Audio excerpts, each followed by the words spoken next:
தமிழ்நாட்டில் 6000 மதுக்கடை இருக்குது. ஒரு நாளைக்கு 1.5 கோடி பாட்டில் விற்கிது. ஒரு பாட்டிலுக்கு 10 ரூபா. அதிகமாக வாங்கினாங்களா இல்லையா?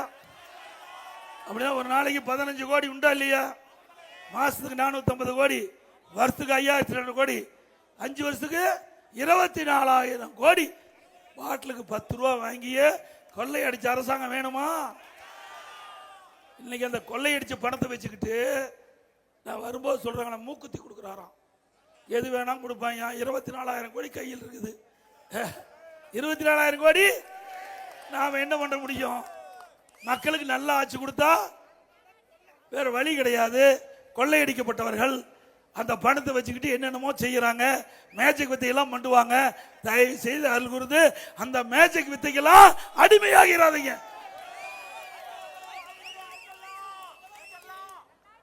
இன்றைக்கு நடந்தாய் வாழி காவிரி அற்புதமான திட்டம். மேட்டூர் அணையில் திறக்கப்படுகிற நீர் கடல்ல போய் கலக்கின்ற வரை சுத்தமான நீரா இருக்கு. நான் முதலமைச்சர் இருந்த போது மாண்புமிகு பாரத பிரதமர் திரு நரேந்திர மோடிகளை எப்படி சந்தித்து கங்கையில் எப்படி புனரமைக்கிறீங்களோ அதே போல எங்களுடைய காவிரி நதிநீர் பிரதான ஜீவநதி, அதையும் தூய்மைப்படுத்த வேண்டும் என்ற கோரிக்கை வச்சேன். அப்போ அவர் அதை ஏற்றுக்கொண்டு அப்பொழுது அடுத்த ஆண்டு கூட்டுக்குழு, அதாவது 2 அவைகள், மேலவை மக்களவை 2 அவைகளுடைய கூட்டுக்குழுவில் மேதகு குடியரசுத் தலைவர் உரையில அதை இடம்பெற செஞ்சு நிறைவேற்றலுக்கு அறிவிச்சார். இந்த அரசாங்கம் வந்த பிறகு பல முறை நான் பேசினேன், காதிலே போட்டுக்கல. பிறகு எனக்கு ஒரு சந்தர்ப்பம் கிட்ட மத்திய அரசு பேசினேன். அவர்கள் அனுமதிச்சு அந்த திட்டத்தை நடைமுறைப்படுத்தும் அறிவிச்சாங்க. இப்போ 11,600 கோடி கொடுத்திருக்கிறாங்க. 11,600 கோடி நதியில் கலக்கின்ற மாசுபட்ட நீரை சுத்தப்படுத்தி நதியில விடுகின்ற திட்டம். இன்றைக்கு காவிரி கரையோரம் நகரத்திலிருந்து வெளியேறுகின்ற அசுத்த நீர் அதை சுத்தப்படுத்தி காவிரி ஆற்றில் விடுது. பவானி சார்ந்து வெளியேறுகின்ற அந்த தண்ணி காவிரி அந்த கரையோரம் இருக்கின்ற அசுத்த நீர் சுத்தப்படுத்துறது. அதே போல நொய்யல், அமராவதி கிளை ஓடையிலிருந்து வர்றது, இது எல்லாமே கணக்கெடுத்து அந்த நீரெல்லாம் சுத்தப்படுத்தி காவிரி ஆற்றில் விடுறது. அதை போன வருஷமே 1100 கோடி கொடுத்துட்டாங்க. அதை கிடப்பில் போட்டாங்க. ஏன்னா நான் கொடுத்தல, அதற்காக அதிமுக ஆட்சியில் கொடுத்தது. இது வந்தா நல்ல பேர் வந்துடணும். இதுல என்ன தேவை சிந்திச்சு பாருங்க. நாம் குடிக்கிற நீர் சுத்தமான நீரா வேணும்ல,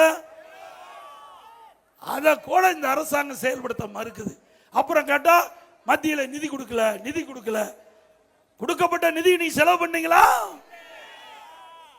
என்ன திட்டத்தை கொடுத்தீங்க? மத்தியில எந்த திட்டமும் கொடுக்கல. ஏதாவது புதுசா திட்டம் கொடுத்தீங்களா? அதிமுக ஆட்சியில் கொடுக்கப்பட்ட திட்டம் அத்தனையும் நிறைவேற்றினாங்க. மத்திய அரசாங்கம் நாம் கொடுக்கப்பட்ட திட்டம் அத்தனையும் நிறைவேற்றப்பட்டது மத்தியில. அதனாலதான் நல்ல ஆட்சி நம்ம கொடுக்க முடிஞ்சது.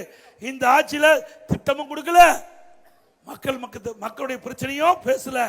அதனால இன்றைக்கு மக்களுக்கு கிடைக்க வேண்டிய பலன்லாம் மத்திய அரசு இருந்து கிடைக்கவில்லை என்பதை நேரத்தில் தெரிவித்து, அதே போல இந்த பகுதி கொளத்தூர் பகுதியில் வறண்ட பகுதியாக இருக்கின்றது. எப்படி இந்த பக்கம் கிழக்கு பகுதியில் 100 ஏரி திட்டத்தை நிறைவேற்றணுமோ அதே போல கொளத்தூர் பகுதியில் இருக்கின்ற ஏரி குளம் குட்டைகள் எல்லாம் நீர் நிரப்பப்படும். இந்த விவசாய கோரிக்கை ஏற்கப்படும். அதோட இன்னைக்கு நிறைய திட்டங்களை நிறைவேற்றிக்கிறோம். இங்க அருமையான பாலத்தை கட்டி கொடுத்தது நாம தான். படிக்கட்டு துறை, அதே மாதிரி பாதாள சாக்கடை திட்டம் நாம தான் கொண்டாந்தோம். கூட்டு குடி திட்டம் கொளத்தூருக்கு கொடுத்தது நாம தான். எல்லாம் நான் இருக்கும்போது கொடுத்தோம். ஆக அதிமுக ஆட்சியில் மேட்டூர் நகரம் வளர்வதற்கு மேட்டூர் சட்டமன்ற தொகுதியில் பல திட்டத்தை கொடுத்தோம். மேச்சேரி நங்கவெளி கூட்டு திட்டத்தை அதிமுக ஆட்சியில் நிறைவேற்றி கொடுத்தோம். நம்ம பவானியிலிருந்து தொப்பூர் வரை 4 வழிச்சாலை, அதுக்கு 950 கோடி ஒதுக்கணும். அதையும் விட்டுடிச்சிட்டாங்க. அதையும் இந்த அரசாங்கம் வீண் பண்ணிட்டாங்க. பல திட்டம் இந்த ஆட்சியிலிருந்து கிடைக்கல, நிறைய இருக்குது. ஆனால் அதிமுக ஆட்சி வந்தோடனே நிறைய திட்டங்களை நிறைவேற்றப்படும் என்ற செய்தியை சொல்லி,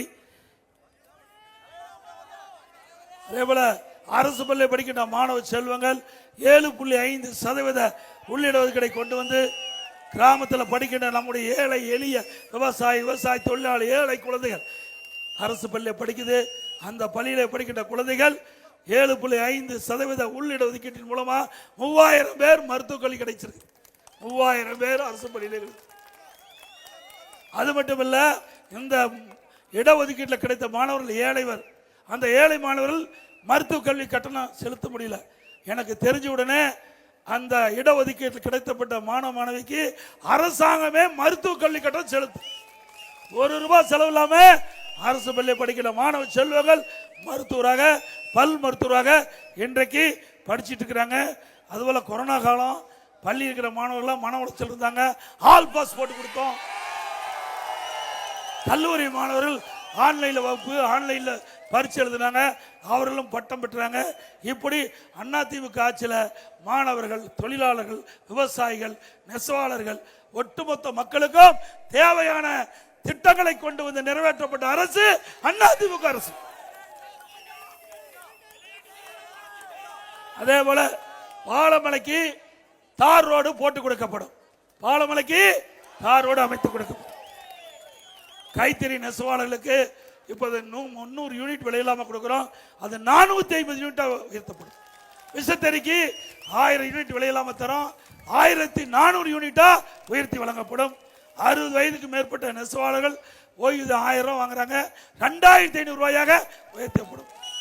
அதே போல இன்றைக்கு கட்டிட தொழிலாளர்கள் பணி செஞ்சுட்டு இருக்கும்போது தவறி விழுந்து உயிரிழந்தா அந்த கட்டிட தொழிலாளர் குடும்பத்துக்கு 25 லட்சம் ரூபாய் அவர்களுக்கு நிவாரணம் வழங்கப்படும். படுகாயம் அடைந்தா 2 லட்சம் ரூபாய் கொடுக்கப்படும். அதேபோல மரம் ஏறும் தொழிலாளர்கள் தவறி விழுந்து உயிரிழந்தா 10 லட்சம் ரூபாய் அந்த குடும்பத்துக்கு வழங்கப்படும். மரம் ஏறும் உபகரணங்கள் விலையில்லாம கொடுக்கப்படும்.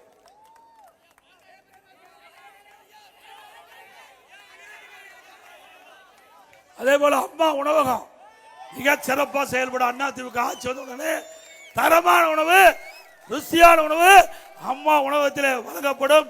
இந்த அம்மா உணவகம் அதிமுக ஆட்சி அமைந்தவுடனே முதலமைச்சருடைய நேரடி பார்வையில் இது இயங்கும். அதே போல கேபிள் டிவி அதனுடைய கட்டணம் பாதியாக குறைக்கப்படும். இப்போ இருக்கின்ற கேபிள் கட்டணம் பாதியாக குறைக்கப்படும்.